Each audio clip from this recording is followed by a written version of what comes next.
We now return to distilleries on Modern Marvels.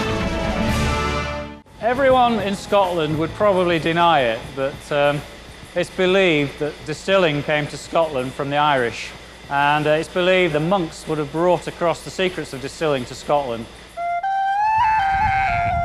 Legally, Scotch is produced only in Scotland. If the Scotch is made from pure malted barley at a single distillery, it's known as single malt Scotch.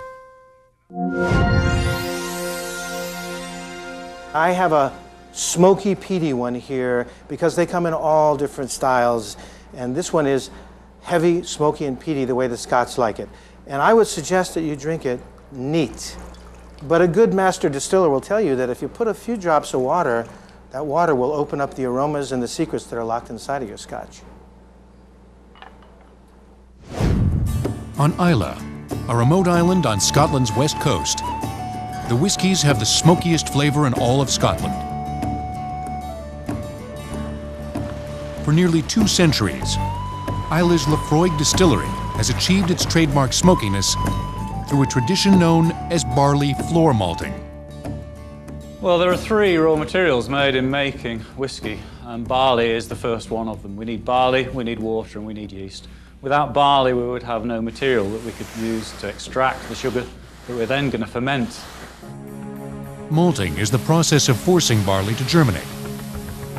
Laphroaig is one of a handful of single malt distillers that performs floor malting on premise.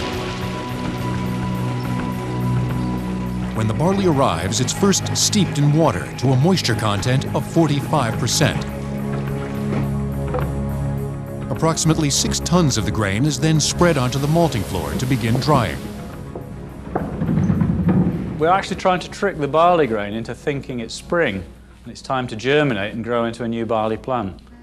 It's developing enzymes, and these enzymes we can use later on in the process. They will break down all the starch, which is the food store of the grain.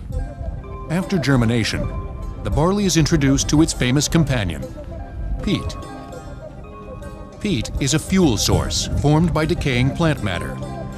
It remains the primary flavor catalyst in single malt Scotch. So when you dig it and dry it out, you've got something that's almost like stone that burns with a lovely fragrance and with some heat. The barley is spread evenly on the floor of a kiln.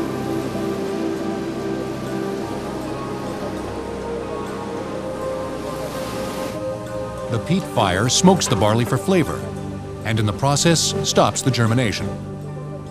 All that smoke will be drawn slowly up through the bed of grain, but as the smoke is actually rising through the bed of grain, the grain is absorbing that smoky character, and that ultimately makes the character of Laphroaig. When the malted barley is finally smoked and dried, it's ground and introduced to Scotch whisky's other crucial ingredient. The water is so important, it almost defines the flavor that is possible to create in a distillery. It's not the only factor, but if you don't have the right quality of water, no matter what size of still or what apparatus you set up here, you won't get a good whiskey. The local water is the reason many distilleries in Scotland have been at the same location for generations. By combining the perfect water source with the perfect pot still, a unique whiskey emerges. Every distillery has their own particular design of still. Ours here, they're very small in comparison to some you'll see, very squat.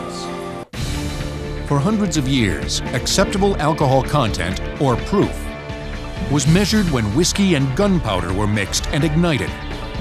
If the gunpowder flashed, the alcohol content was proved. Distilleries will return on Modern Marvels.